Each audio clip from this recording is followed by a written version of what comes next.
American? Maybe. I'm a meat popsicle. Joe? Why are you looking at me? What kind of I'm more American than he is. Not by volume. No, Joe. Are you American? Answer the question. I think it's because of my skin color. Yeah. Yeah. Is it because of my skin color? Are you an American? It's Yeah? What kind of American? Anglo-Saxon.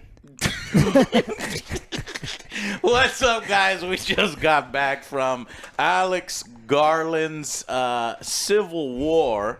And so I saw the trailer for this. And let me tell you, the trailer makes the film look completely different than it really is. Do not go in expecting this to be some kind of massive war film where you're seeing all these factions fighting each other and Shattered States, the video game from, several years ago on Xbox, original Xbox.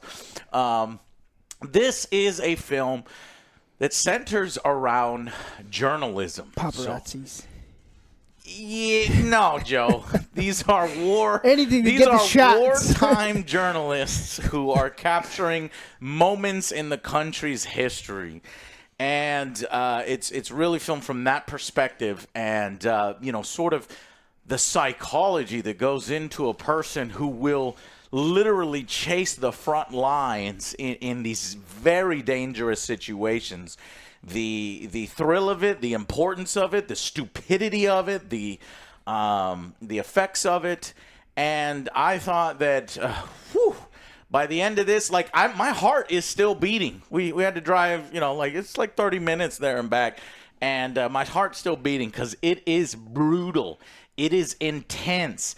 It is loud. It is realistic. I don't want to say it's realistic in military tactics. I have a lot of problems with the military tactics used in the film, but that's stuff I can excuse, right? Because we're trying to make an interesting, engaging story where you are literally, almost, point of view in a war of the United States literally falling apart, shattering, and fracturing into different factions in which the main plot line is essentially who is going to grab that final shot of American forces shooting and killing the president of the United States. And it's wild. So, I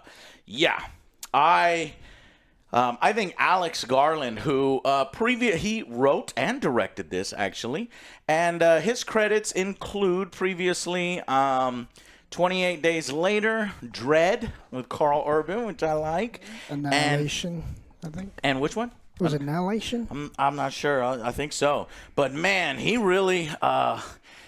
he really knows how to build a tense scene. You're an unarmed journalist. You are at the mercy of all of these forces, and he really knows how to build tension. And I think the characters were fascinating. While there's not a whole lot of dialogue, it's not like a Quentin Tarantino film. So much of what is being conveyed on the screen is happening through the characters' actions, emotions, the looks on their faces, as well as the dialogue. It's all really, really strong. Great characters. You felt a lot of emotion throughout the film. And, it's kind of a, what do you call it? Like a train wreck is coming and you can't take your eyes off it, and it's just fascinating to watch play out, and it leaves you in shock. You kind of suspect it's coming and you can't stop it. And and I also think that it's smart commentary a little bit on this part. Now, he doesn't take a side. Don't expect him to sort of take a side between, current politics. He kind of leaves it very neutral, up to the viewer on how to interpret some of the events that are unfolding here. The factions, what do we think these different government forces have done in the past to earn this kind of fracture? And basically kind of a bit of a warning to current times if things keep going the way it is, that, if we do have a second Civil War, it's probably not going to be a fight for, what do you call forming new lines and new things like that. No, it's either a fight between being, disintegrating what we all believe in and having it all to fall apart, or staying true to what we believe. So I think it was a great film. A24, man, they kick ass. Every time I watch an A24 film, especially this one, I'm immersed in it. I feel transported to this alternate universe of America that's like completely shattered. Though you actually don't have to do a lot of leaping because of what's current events. But I was completely immersed all the way through and highly entertained. And I think the final act has a very big payoff in terms of action scenes. Well, like I said, the military tactics don't quite make sense. With our current technology, there'd be way more air force. There'd be way more missiles, shots from distances. But I think it's done on purpose so that you can get up in the action and you're like embedded with the troops. So great film, and I do highly recommend you go out and see Civil War. What did you guys think? After watching the trailer, I honestly didn't want to watch it. I was very disinterested, but I'm glad I did. It turned out to be a good film. Hey. I enjoyed it. I liked a lot of the actors. Their emotions played a big part. Mm-hmm. But the end, like in the third act, some of it was like questionable to me. I was like, I don't know why this is happening. We'll talk about that more in spoilers and stuff like that. Mm-hmm. But overall, it was a good movie. I'm glad we actually watched it. Nice. Yeah, I didn't like actually the first half of this movie. He chose not to delve too deep into the politics. Now you hear things they're alluding to that this president has a third term. They're alluding to that he's dissolved the FBI and he's done airstrikes against citizens. And so you're like, that there's some politics going on, and so you get little whispers of it. But there's really nothing in the first half of this movie to engross me in these characters or the stories until we get almost a cameo from Jesse Plemons, who is so fucking good in everything, and he's the dude with the glasses. And his scene, they put it in the trailer for a reason, because this is the first time where I was like, wow, this is what this movie is kind of about. It's like the tension here.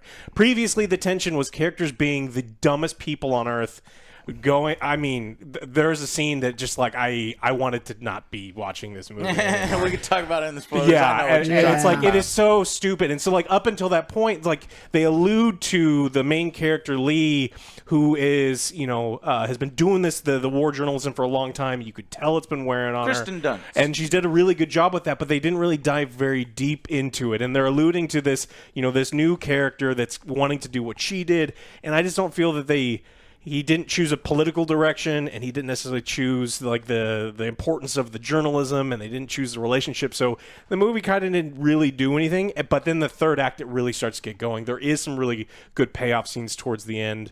They did a wonderful job with the sound design. This is the first time in a long time that you hear gunshots in a movie theater, and it sounds like you're hearing gunshots in a movie. Feels realistic. And so that's something that doesn't happen, because we watch so many things where it's like, that's not what gunshots sound like. And you're sitting Hello, come in. Yeah, so you're sitting in the movie theater and you hear them and you're like, holy shit. And so they did a really good job with the sound design.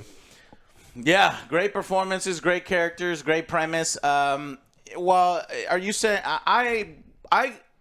I like the fact that he didn't take a side, and I like that it's more neutral from a press kind of standpoint. These people, usually have to stay neutral, though ultimately, and we will talk about it in spoilers, I do think it takes a side slightly, at least.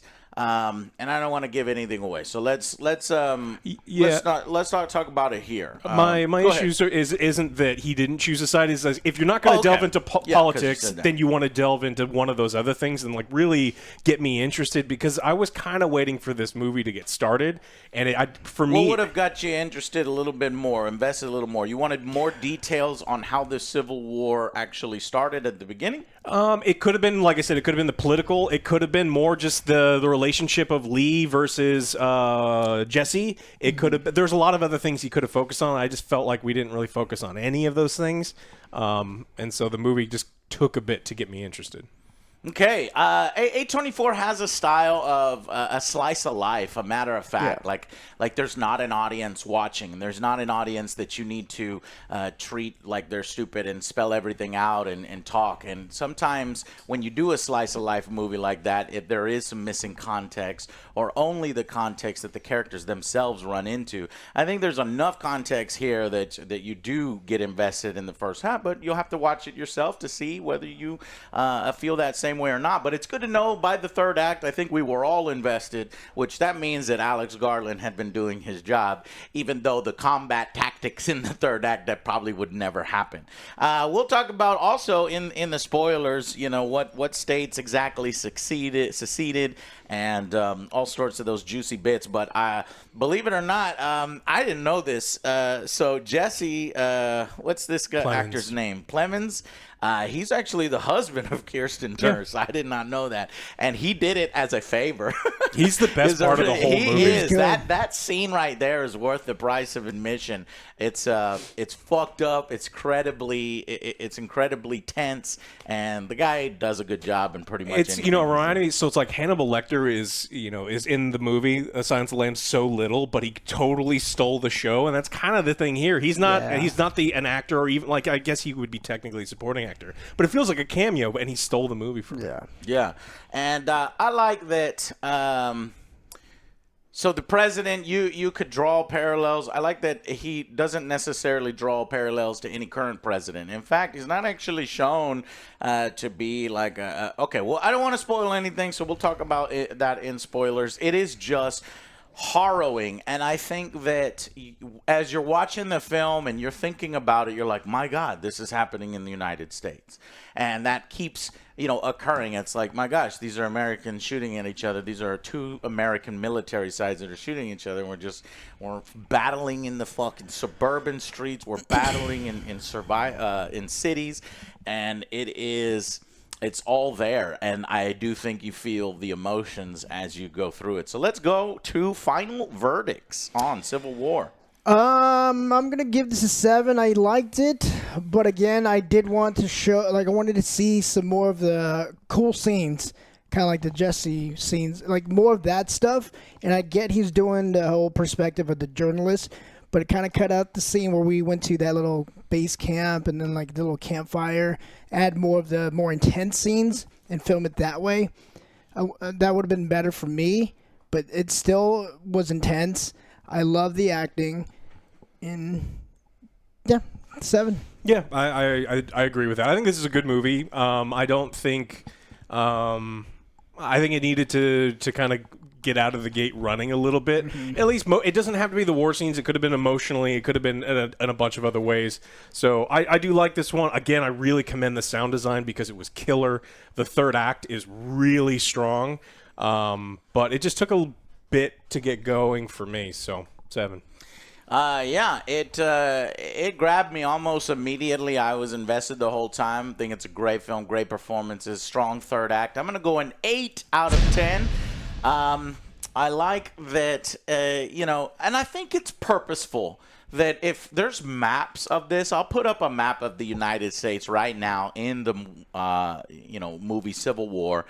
Number 1, you got your alliance between Texas and California. A lot of people, that's ridiculous. They're polar opposites. You got your a very red state of Texas with some blue cities, and then California, which is very blue, and a few red here and there. So these two would be diametrically opposed. However, I do think it's somewhat realistic because these two states, if they were to ally, it's an alliance of convenience. It's an alliance of power, and it's about overthrowing. So if these two states actually did ally, you would have a fucking problem, which is what the federal loyalist government has a problem, and they actually fight. I do like, though, that because he kind of moves the lines around, like, I don't know, there's some weird states. Like Oklahoma should probably join Texas rather than joining the Florida alliance, or weird things like that. You say, oh, that state there. I think it's done on purpose so that he can kind of avoid direct parallels, and just so that you can get the point of the film. And in fact, there is a line in the film where it's like, as soon as this conflict is resolved, these two factions are probably going to tear each other apart. So they do make mention that they're not completely ignorant to the fact that, wait, Texas and California ally? I think there is a line drop that these two will probably fight each other afterwards. Who knows if they end up winning. So we'll talk more about it then in spoilers. I think it's an 8 out of 10. Go check it out. And yeah, thank you so much for watching. And we will see you on the next Angry Joe show.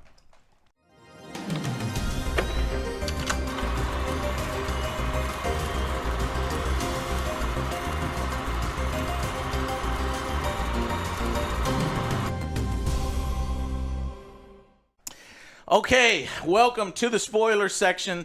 Only real Americans here. So first things first, let's talk about that one character, your orange sunglasses guy. So it immediately follows a scene, and as Alex, is this the scene that you thought was really stupid, where they're jumping into different cars? Yeah. Yeah. So that's what I thought. So these war journalists suddenly turn into college, what do you call it, drunk idiots driving on the road.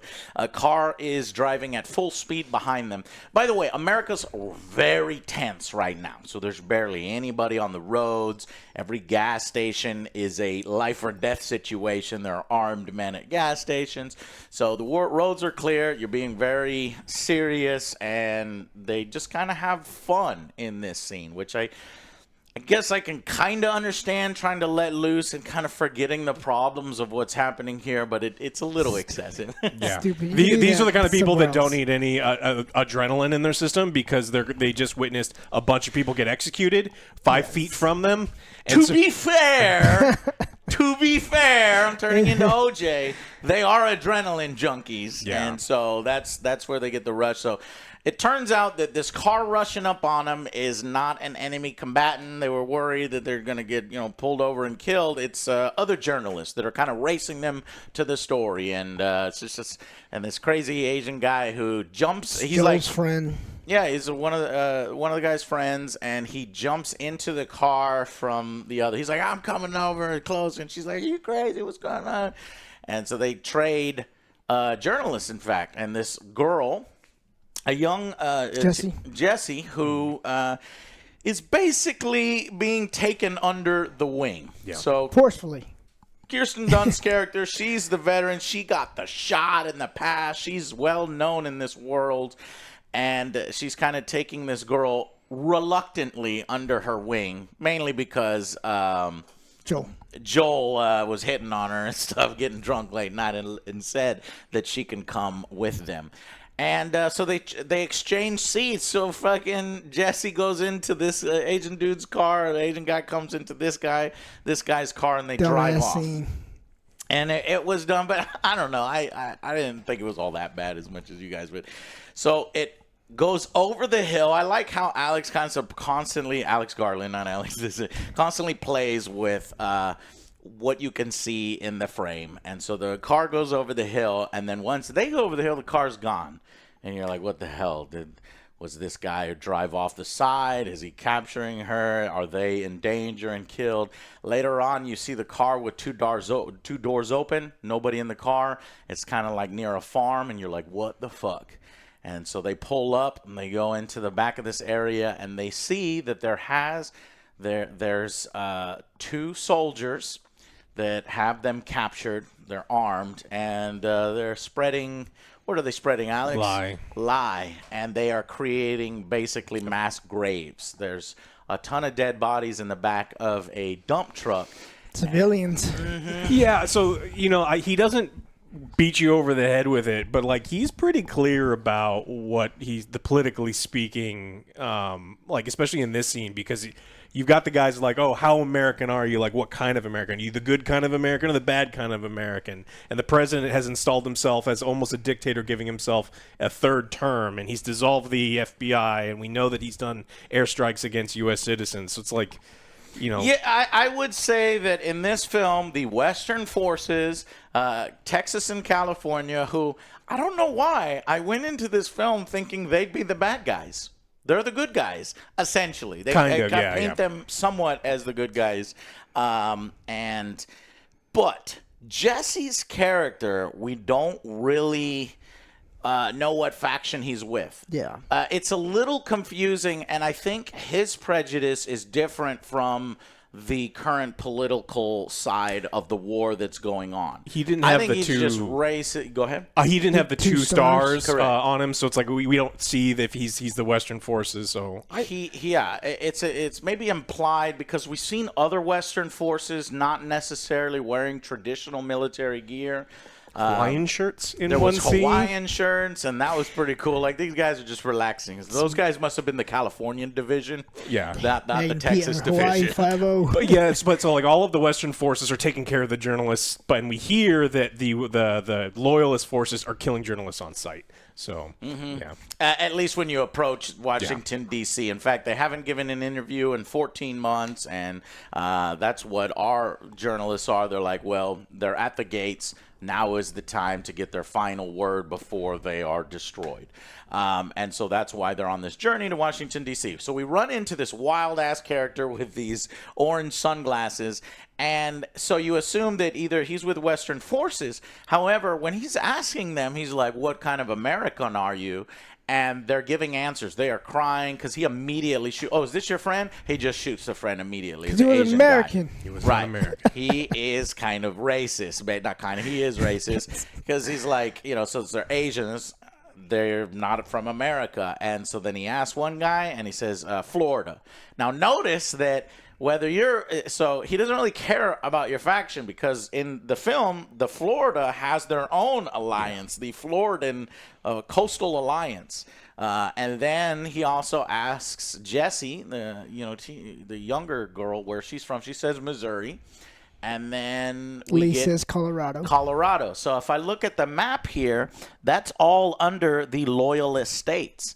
And so you would think that, Western forces would, try to shoot them. But no, it's like he is just that kind of person. Yeah. Where it's like, this America, and I guess when you're having all this wild civil war, you can get incredibly nationalistic and prejudice and stuff. So it's a harrowing scene because he kills these two guys that were essentially laughing just a few minutes earlier. They were having fun. They were goofing off. I think the juxtaposition of those two scenes makes it even more harrowing. And so at that point, when he asks the remaining guy left, where are you from? And he's just crying because his friend died. Well, probably his best friend died, and he can't get it out. He's like, "Oh, you can't speak English?" He's like, "Yes." He's like, "Say it as legibly as you can." And then he says, "Hong Kong." Boom! China. And see, he was pointing the gun, and it's fucking inches away from him. It is fucking brutal. It's loud. And it is loud, and the whole theater is like fucking quiet as shit. And he shoots the guy, and he goes, "China," And so he's like, see, but thankfully, Sammy, who is old, slow, fat, rotund, was not going to be able to They run. keep telling him that. It's like, look, we get it. Stop picking on the guy. They're picking on him the whole film. And they said, we're going to go over there. You stay here. Well, he saves the fat and old. motherfucking day.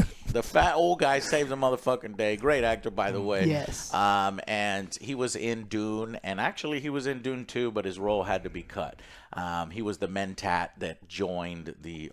Again, like, this was the best scene. I wanted some more of this, like, throughout. Then, I would have gotten, like, 8-9 territory. That scene is a 10 out of 10 scene. So then he comes and he slams his truck. It kind of surprises the orange sunglasses guy, his buddy. There's a third soldier who's operating the dump truck for the mass grave, but he kills two of them instantly, and he says, "Get in the truck," and Jesse falls into the mass grave, and it's this great realization of, oh, I'm a wide-eyed photographer, and I want to be a war journalist.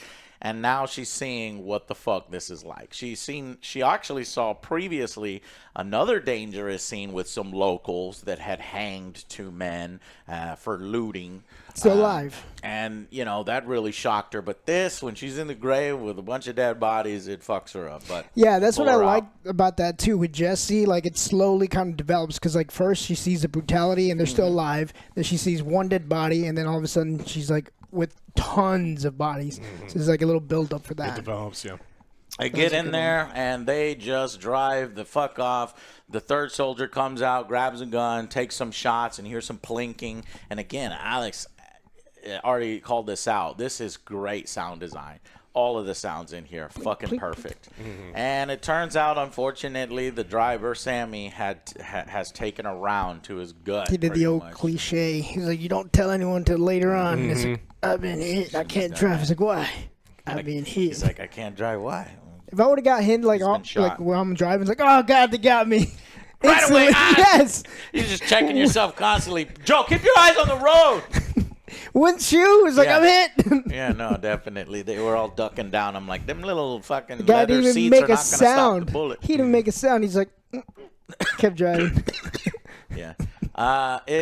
He's a fucking hero, man, because Yeah. he gets them out sure. of there and he passes away. There's a fucking almost like it's the harrowing scene of a forest on fire, and it's both beautiful and destructive, you know, and there's ashes going everywhere, and as he's kind of fading and his life is draining, you know, he's like seeing these embers go by, and it's just great shots, well directed, and he passes. They make it to the Western Forces base camp, which is funny. Don't listen to Nick Offerman at the beginning of the film. Nick Offerman is like practicing some lines as the president. He's like, I give you a very big blow has been dealt to the Western forces. They are on their death kneel or something bullshit. We're about like to that. win big. We're about to win Bigly. big. So we can accept your unconditional surrender at any time.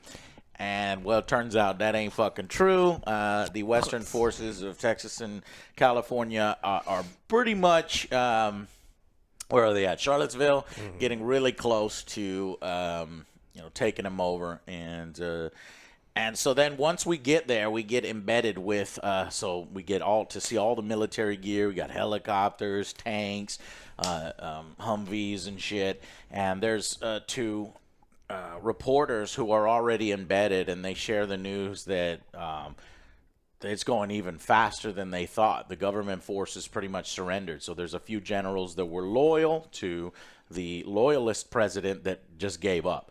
And they said there's a few diehards that are just going to, until they fucking die, they're not going to give up, and we're going to make an assault on the White House. So then we get another really great part. This is what I think we all agreed. Third act is great. Street to street fighting. I like this, but for me, I don't know why Lee changed all of a sudden. She started cowering. I did. Because of Sam, or? It's a combination of a lot of things. So in the film, you see a lot of flashbacks of Lee on the front lines and in very harrowing situations, and getting that shot that sends the warning. And I think she even talks about her previous pictures were a warning up until what was going to happen, and people ignored it. So not only is she somewhat losing faith in what she's doing, but then also she's suffering from pretty hardcore PTSD, which is then also triggered by, friends of hers passing away in front of her eyes. So she's kind of losing it. And so when they are making that whenever assault, she said, she definitely it's like, freezes look, up. you made your choice. If you die, that's your choice. That's what I'm going to say. I was like, okay, she's a pretty hard ass. Got it. Yeah. Right, but I think that's the message, is that even hard asses can crack when there's several pressures coming from her from different sides. They allude to it. I would have liked to see her crack, like have something beyond freezing up, because then later on, I think we see her crack. We definitely see her crack in the battle where she's like frozen before up. that. Yeah, but I mean, there's Before that. like a build up or something. Yeah, You want her to like just burst out crying and stuff? No, that's or what just Joe have did. a panic attack or do something like that. Joe yeah. went crazy at the Western Front. Like, it's a silent scream. You could see that. It's like it's getting to him. But her, she's I like love nothing. Joel's character. Joel is like, he's a fucking adrenaline junkie. He gets off on this stuff. I think people deal with death and pressures different ways, and so hers is more of a kind of bundle it up inside and don't let it be seen and put on a tough exterior.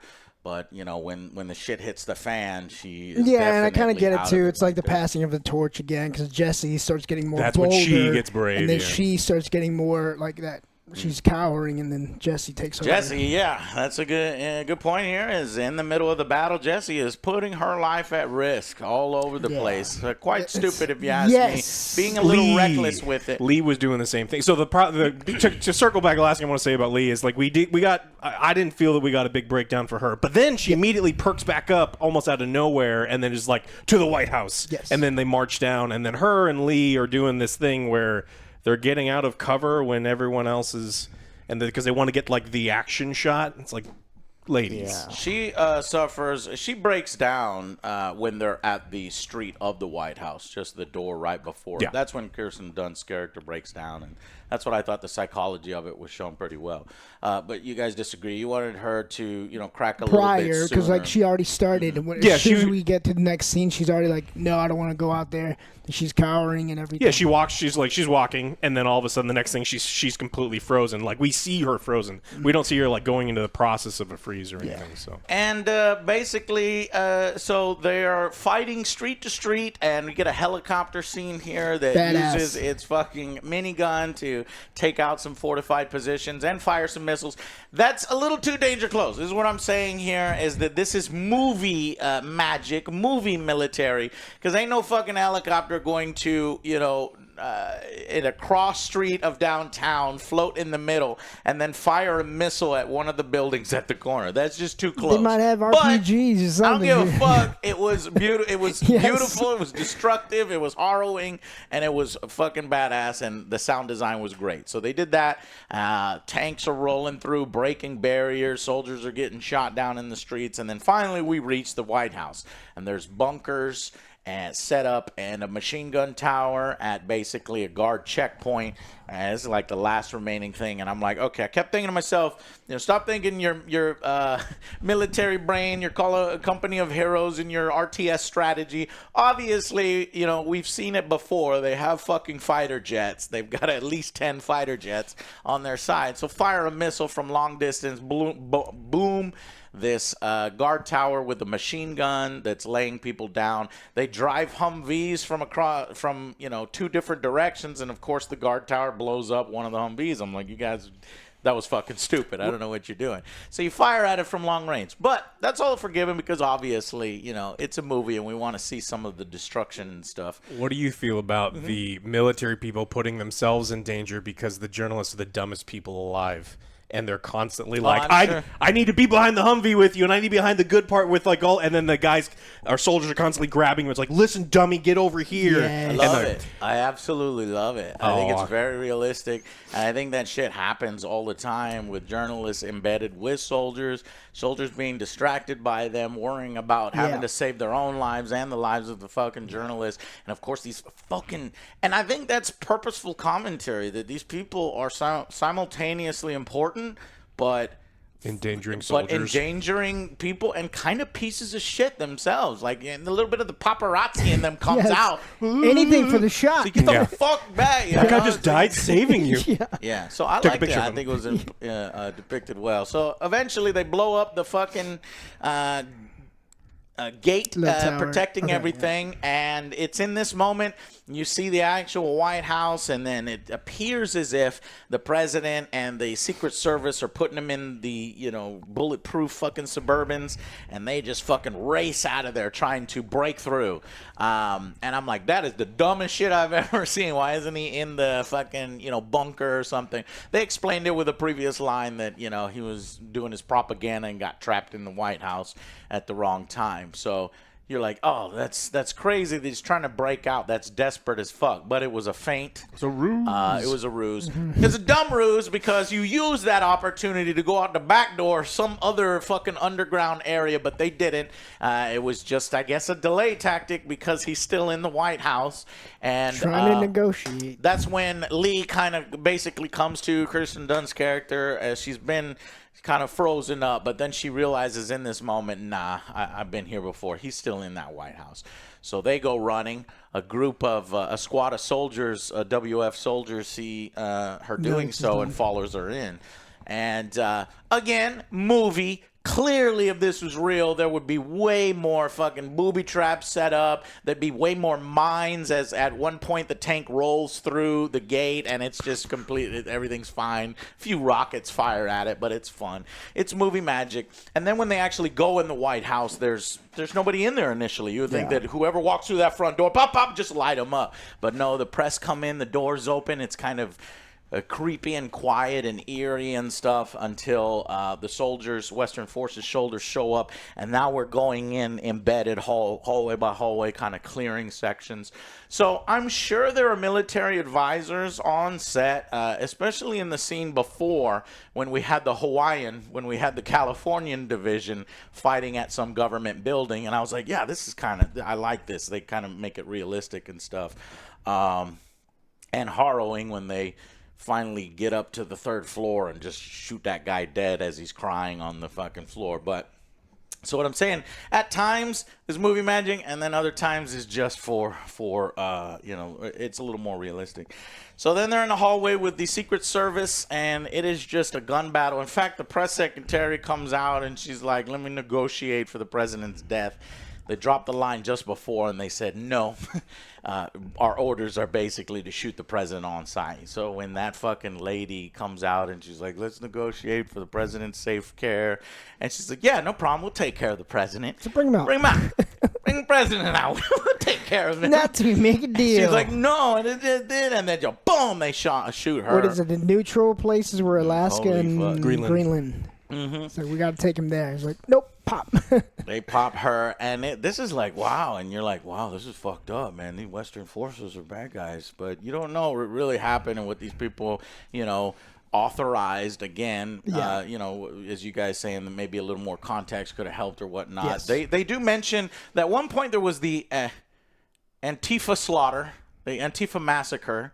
And then they did say that they authorized airstrikes on Americans. The Antifa slaughter would have to happen like 20 years prior to this, though, I think. Yeah, I think probably because it was her first. It was a mention, but we're just trying to garner any little bit of lore and information from this particular world. That was one of them. Yeah, the Californians executed 3 prisoners, they executed a guy who was injured and a non-combatant at the time. They're not painting them as these guys are like the definitive good guys. Like everyone's doing some fucked up shit. And I like that. And I actually like that they don't do a Trump thing.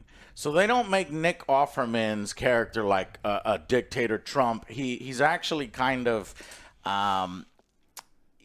you don't see that perspective. And I'm glad that they stayed away from I think if you're looking for it, you're gonna find it because they, it's like he dissolves the FBI and then the 3-term thing. But I don't think it's in your face at all. I think he did exactly what he knew he could get away with, with mass audiences.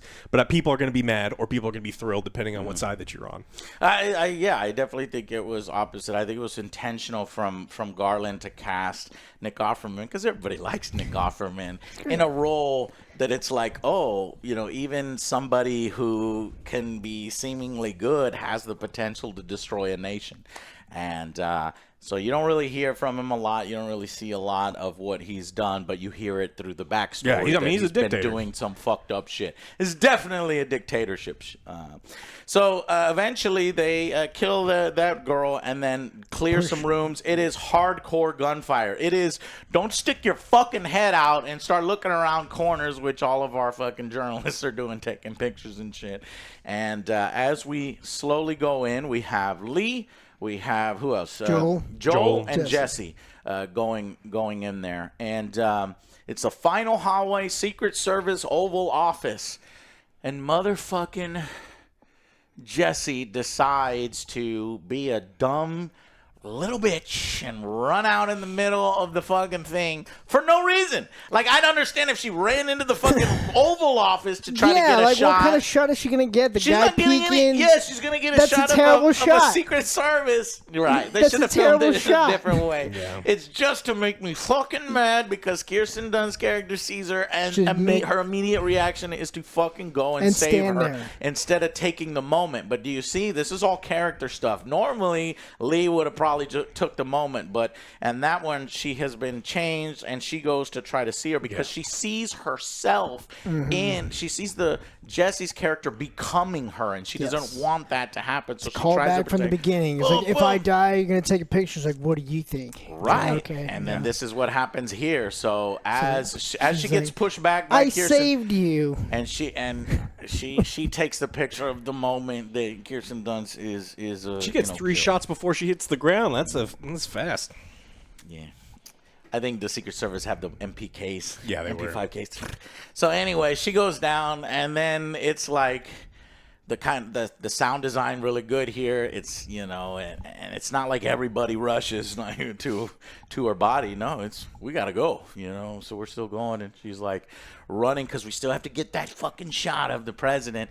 And so I like how the squad goes into the Oval Office, and Nick is there, the president, and he is like cowering. He's like, and they're about to shoot his ass. And Joel says, "Stop!" And the whole time the military guys, they'll allow the journalists with them, but they just they don't have any authority. But I like how, because fucking Lee had just died, Joel's like, we're gonna make sure that death was for something and get the shot. So he screams at the soldiers to stop, and they actually do stop. I think they realize the gravity of the situation. The fucking president of the United States are about to do it, but they know they're gonna do it. They just to get the shot first. He says, "I need a quote from you," and one of the better exchanges in the whole film. He's like, "Don't let them kill me," something like that. And he's like, "That'll do." That'll do, so he's, all right. That'll do. Takes out the president. She gets the shot. And Jesse comes in and gets the shot. And then I think the final shot of the film is actually, the soldiers. And it's a little overexposure. It slowly comes into exposure here of the soldiers posing with the president's dead body and stuff. And it's like, holy shit. So that was a Civil War, very intense. Probably wouldn't happen that way, at least in terms of military tactics, if this actually went down. But it was still a fascinating watch, and you get fully immersed in it, and you allow yourself that suspension of disbelief. And what else? Oh, they do make mention, like I said before, that as soon as this happens, I think that the Western Alliance is probably going to fall apart, and they're going to be fighting each other in a sequel. There's no sequel. This is one of those films. It's like no sequel needed. Alex Garland would be ridiculous if he tried to do a Civil War sequel. Let's see a Dredd. Let's see a Carl Urban Dredd sequel before we see that. So yeah, we kind of skipped ahead a little bit to the end. Because those are good points. That was definitely good, but battery's running low. What? Oh shit! Turn it off. Okay, got it. Okay. What else? Anything else? Not really much happened in the beginning. Like I said, I wanted to see some more cool scenes. We talked about the Hawaii guys, but then they went to that camp. I guess you get some more backstory. And prior to that, they were camping out. They went to that city they called Trapped in Time, where the city's kind of ignoring the fact that's going on, and there's bits of commentary. I don't think that good mention of some people just ignoring. It's commentary, right? Like he does a good job. It's not like these things don't have any impact or any commentary whatsoever. It's just towards the end of the movie, things start getting significantly having more impact and having more tension. And I know that they like to do slice of life stuff, but sometimes life is not as exciting. And when you only have an hour and a half, 2 hours to tell a story, it's like, I know you've got compelling stuff here. You've shown me all of this really great stuff. You can zhuzh up some of this other stuff. So, but I think people will like it overall. I think it's doing well. Critics and even our theaters were empty. I guess Texans don't give a fuck. Well, to be it's fair, also Friday it was at noon. a Friday at noon. People So we'll work, see if people end up school, going out to the theater. If you do, I don't think that you will be disappointed. I think it's a great watch. Again, I didn't want to watch it, but your chest glad will I be did. pounding, and there's commentary. Like I said, it's kind of a test. It's left for viewers to kind of wrestle with, the views. Though clearly they're painting the Western forces as the good guys. guys. But just how it all plays out is pretty engaging and interesting. So that's it. 824 Civil War. I didn't really expect like a higher budget kind of a thing like this from 824 to take it all on and to actually see it. There's plenty of shots of it in the background. The fucking gunfire and the tracer fire. It's really interesting. I think I want to see it a second time. That's how much I liked it. So, all right, guys. That's going to be it for this one. Thank you so much for watching, and we will see you on the next Angry Joe Show. Bye, guys.